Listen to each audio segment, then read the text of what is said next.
ये जो हम 50 चीजों की उपासना करते हैं, उसी कर्मकांड से जुड़ी हुई चीज है जाति प्रथा। आप जब अपने ही लोगों को नीचा, निम्न, दलित घोषित कर दोगे तो वो क्यों धर्म में रहना चाहेंगे? वो तैयार हो जाते हो, कहते हैं हम जा रहे हैं, हम दूसरा धर्म स्वीकार कर ले। हिंदू अकेले लोग हैं जो कहते हैं हिंदुओं के अंदर भी कुछ ऊपर है कुछ नीचे है। वो कहते हैं ये बात तो बाद की होगी कि हिंदू ऊपर है और बाकी ऊपर है कि नीचे है। सबसे पहले तो ये समझो कि हिंदुओं में भी कुछ ऊपर के हिंदू है, कुछ नीचे के हिंदू है। किसी का धर्म बदलवा सकते हो तो वो हिंदू ही है, और कोई तैयार ही नहीं होता, और किसी पर कोशिश करना ही बेकार है। वो अपना धर्म छोड़ने को तैयार नहीं होगा, हिंदू तैयार हो जाता है। क्योंकि हिंदू ने एक सत्य, एक ब्रह्म, एक निष्ठा की जगह हजार और चीजें पकड़ ली और उन बातों को बहुत महत्व दे दिया। प्रणाम आचार्य जी, मैं आपका स्पष्टीकरण चाहूंगा कि इतिहास में ये भी देखा गया है कि धर्म परिवर्तन भी सबसे ज्यादा भारतीयों का, या स्पेसिफिकली कहूँ तो हिंदुओं का ही ज्यादा हुआ है।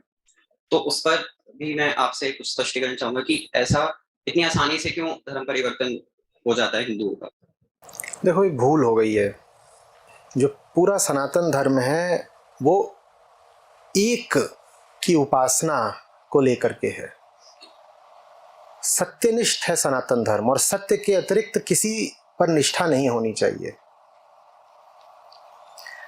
सत्य एक है, लेकिन सत्य के प्रति एक निष्ठा के साथ साथ हिंदू धर्म में अनेकीश्वरवाद भी चला है, जिसमें तमाम तरह के दो छोटे मोटे देवी देवता, ये वो सबकी पूजा कहा गया। अब उसका एक प्रयोजन था, जो प्रकृति की पूजा की गई, जो इतने सारे देवी देवता रचे गए कि ये पूज्य हैं, उसका प्रयोजन था। उसका प्रयोजन ये था कि मनुष्य को जीना तो संसार में ही है, तो संसार के प्रति एक अनुग्रह का भाव होना चाहिए। संसार में जो कुछ भी हो उसके प्रति एक मैत्री का, अपनेपन का भाव होना चाहिए। तो इसलिए संसार में जो कुछ भी है उसको भी पूजनीय मानो।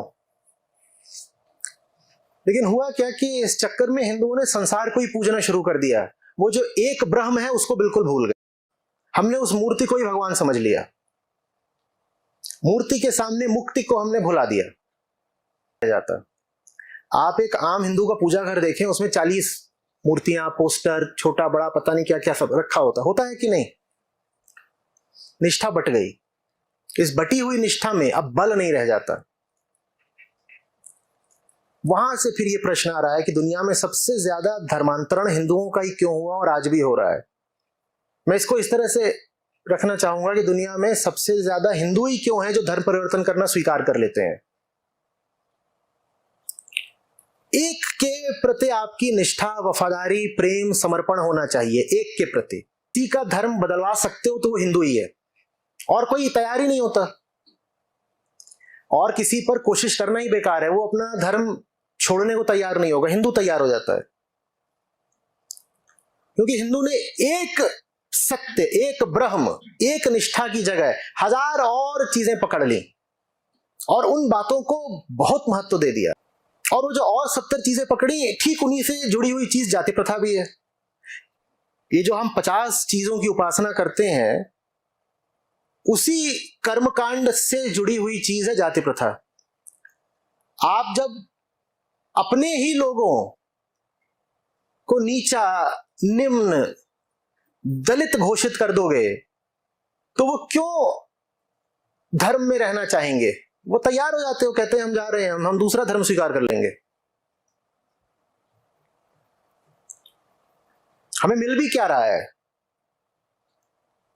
भाई? दुनिया के सब धर्म इतना तो करते हैं कि दूसरे धर्मों को नीचा समझते हैं। ये बिल्कुल है। आप एक आम मुसलमान के पास जाएं, उसमें एक आंतरिक श्रेष्ठता का भाव होगा। वो कहेगा मुस्लिम ऊपर है, हिंदू नीचे है। आप एक सिख के पास जाएं, उसमें भी श्रेष्ठता का भाव होगा, सिख ऊपर है, बाकी सब नीचे हैं। ईसाई के पास जाएं, उसमें भी यही भाव होगा कि ईसाई बेहतर होता है, बाकी सब नीचे होते हैं। हिंदू अकेले लोग हैं जो कहते हैं हिंदुओं के अंदर भी कुछ ऊपर है कुछ नीचे है। वो कहते हैं ये बात तो बाद की होगी कि हिंदू ऊपर है और बाकी ऊपर है कि नीचे है। सबसे पहले तो ये समझो कि हिंदुओं में भी कुछ ऊपर के हिंदू हैं, कुछ नीचे के हिंदू हैं। ये गजब कारनामा करके दिखाया है हिंदुओं ने। जब तुम अपने ही घर के अंदर अपने कुछ भाई बहनों को नीचे का घोषित कर दोगे तो वो भाई बहन तुम्हारा घर छोड़ के जाएंगे कि नहीं जाएंगे? फिर तुमको अचरज क्यों होता है? व्यक्ति कब नहीं छोड़ता धर्म को? समझिए बात को। व्यक्ति तब नहीं छोड़ता है जब प्रेम हो। प्रेम, और प्रेम 1000 से नहीं हो सकता। जो 1000 से प्रेम करता है उसका प्रेम कैसा होगा? कैसा होगा? हाँ, कैसा होता है? प्रेम ही नहीं है ना। प्रेम तो एक से हो सकता है ना। हाँ, एक निष्ठा नहीं है। सबके अपने अपने हैं, सबके अपने अपने अपने अपने रीति रिवाज, अपनी अपनी मान्यताएं, अपने अपने विश्वास। और इसको फिर हम बोलते हैं यही तो हमारी खूबसूरती है, हमारी विविधता। हम सब कुछ स्वीकार कर लेते हैं, सब कुछ चलता है। कोई कौवे की पूजा कर रहा है वो भी चलता, कहते कौवा ही तो असली है, यही है। ये सब नहीं चलेगा, कौवा पूजन। मन तो वैसे ही बटा हुआ है। मन में हजारों तो पहले से ही हैं। धर्म होता है मन को एक की तरफ ले जाने के लिए। अगर धर्म भी आपको एक की जगह अनेकों की तरफ ले जा रहा है तो ऐसा धर्म आप में बल का संचार नहीं करेगा। बात समझ में आ रही है? और समझना, वो जो एक है ना जिसके प्रति आपकी निष्ठा होनी चाहिए, वो ऐसा होना चाहिए कि उससे ऊपर का कुछ हो ही ना। बात थोड़ी सी सूक्ष्म है, ध्यान देंगे तो ही समझ में आएगी। भाई अगर मैं कहता हूं कि एक है मेरा मालिक और बस मैं उस मालिक के आगे झुकता हूं, किसी और के आगे झुकूंगा नहीं, तो फिर मेरा वो मालिक कैसा होना चाहिए? वो मेरा मालिक फिर अव्वलों में अव्वल होना चाहिए, बियॉन्ड द बियॉन्ड होना चाहिए। ठीक, तभी तो उस मालिक से मुझे ताकत मिलेगी ना।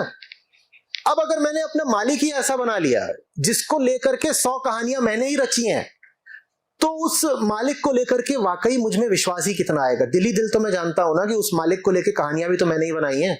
ऐसे मालिक में ही कितना दम है जिसकी कहानियां मैं ही बनाता हूं? बोलो जल्दी। इसीलिए वो जो मालिक है, वो जो एक सत्य है, जो ब्रह्म है, उसको इंद्रियतीत होना बहुत जरूरी है, ट्रांसेंडेंटल होना बहुत जरूरी है।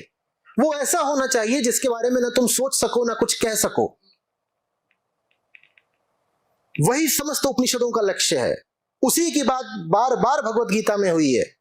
वो ऐसा होना चाहिए जिसकी बात ना जबान कर सकती हो, आंखें जिसको देख नहीं सकती, कान जिसको सुन नहीं सकते, जिसकी कोई मूर्ति नहीं हो सकती, जिसकी कोई छवि नहीं हो सकती, जो बिल्कुल निर्गुण हो, जो एकदम निराकार हो। तभी तो उससे ताकत आएगी ना। क्योंकि जो सगुण है, साकार है, वो तो हमारे ही जैसा है। जो कुछ सगुण साकार है वो तो मिट्टी से उठा है और मिट्टी में मिल जाना है। बताओ उस पर हम कितना भरोसा कर सकते हैं? कर सकते हैं क्या? जिस किसी के बारे में कोई कथा कहानी बनाई जा सकती हो वो तो हमारे ही जैसा हो गया ना। तो वो जिसके लिए हम में निष्ठा होनी चाहिए वो ऐसा होना चाहिए जिसके बारे में कोई कहानी कही नहीं जा सकती, जो वाणी की पहुंच से आगे का हो। लेकिन देखो, हमारी जिनमें निष्ठा है वो सब कौन है? हमने कहानियों में अपनी निष्ठा रख ली है। हम पौराणिक लोग बन गए हैं। कहानियां ही कहानियां हैं हमारे पास। फिर फलाने भगवान ने ऐसा कहा, फिर वो इसके पास गए, फिर फलाने मुनि ने ये करा तो फलानी देवी कुपित हो गई, फिर ऐसा हुआ, फिर वैसा हुआ। आपका मालिक वो होना चाहिए जिसके बारे में कोई कहानी कभी कही नहीं जा सकती। वो कहां से आया, कहां को जाएगा, कुछ कहा नहीं जा सकता। मुझे इतनी तकलीफ हुई, अभी शिवरात्रि बीती, उस पर एक सज्जन है, वो शिव से अपना बड़ा ताल्लुक बताते हैं। वो बता रहे थे कि शिव के माँ बाप कौन है। मतलब चोट कितनी लगी मैं बयान नहीं कर सकता। जो परम है, जो उच्चतम है, जो अनादि है, तुमने उसके भी माँ बाप की बात कर दी।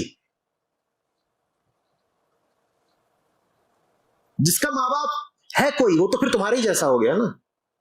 क्योंकि अगर उसका जन्म हुआ है तो मृत्यु भी होगी, जिसकी मृत्यु हो सकती है, वो अनंत कहां हुआ? और अगर वो अनंत नहीं है तो तुम्हें अनंत बल कैसे देगा? लेकिन भारतीयों ने ये बड़ी भूल कर दी है। हमने परम शक्ति को भी अपनी कहानियों का विषय बना लिया और नाचना शुरू कर दिया। हम खूब नाचते हैं, हमें बड़ा मजा आता है बताने में कि फिर शिव ने क्या कहा, और पौराणिक कहानियां भरी हुई हैं इन सब बातों से कि फिर शिव रोने लग गए। हमने अपने आराध्यों को भी बिल्कुल अपने जैसा बना डाला, और अगर आपका आराध्य आपके जैसा है तो वो आपकी सहायता कैसे करेगा? आपकी सहायता तो वही कर सकता है ना जो आपसे कहीं ज्यादा श्रेष्ठ हो। हमने अपने आराध्यों को भी बिल्कुल अपने जैसा बना दिया। हमें बड़ा मजा आता है, अहंकार को तुष्टि मिलती है ना कि देखो वो जो भगवान है, भगवान भी हमारे ही जैसे हैं। जैसे हमारा परिवार होता है ऐसे भगवान का परिवार है, पति पत्नी 2 बच्चे। इससे ये सिद्ध होता है कि मेरी जिंदगी ठीक चल रही है, क्योंकि जैसे ये मेरा परिवार चल रहा है वैसे भगवान का भी मैं परिवार बना दूंगा। अगर तुमने अपने भगवान को अपने ही जैसा बना डाला तो मुझे बताओ वो भगवान तुमसे श्रेष्ठ कहां रहे? वो कैसे तुम्हारी सहायता करेंगे? कितनी कहानियां बनती। और फिर उसने उनसे क्या कहा, हमें इसी में बड़ा मजा आता है। हमने अपने आराध्यों को अपनी गॉसिप का विषय बना दिया है। और फिर धीरे से देवी मुस्कुराई। तुमने देखा था क्या? ये कैसी बातें कर रहे हो? ये जो कथाएं होती हैं, भागवत कथा और अन्य कथाएं जो होती हैं, वहां कभी जाके देख हमें कथावाचक क्या कर रहे होते हैं। और तभी फलानी गोपी का घूंघट धीरे से सरक गया। ये क्या कर रहे हो? कौन सा रस है? और इतना मजा आता है, महिलाओं को खड़ी होकर नाचना शुरू कर देती हैं, धिनचक धिनचक नाचे ही जा रही हैं। ये धर्म है।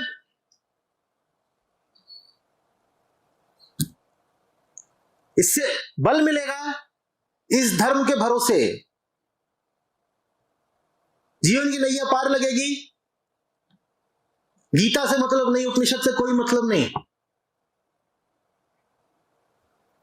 जो एक सत्य है उसके अनुसंधान से कोई मतलब नहीं। किससे? कहानियां, नाच गाना। नाचो। लेकिन भक्ति के नाम पर नाचना गाना शुरू हो गया हिंदुस्तान में, जबकि भक्ति बिल्कुल दूसरी चीज है। भक्ति में ये नहीं है। पौराणिक कहानियां आगे आ गई, अब उसमें तो चरित्रों की भरमार है, एक के बाद एक चरित्र। ये देवी आ गई, ये देवता आ गए, ये ऋषि आ गए, फिर उनका ये जन्म हो गया, फिर 700 जन्म बाद वो ये बन गए, ये बन गए। कहानियां ही कहानियां, कहानी ही कहानी।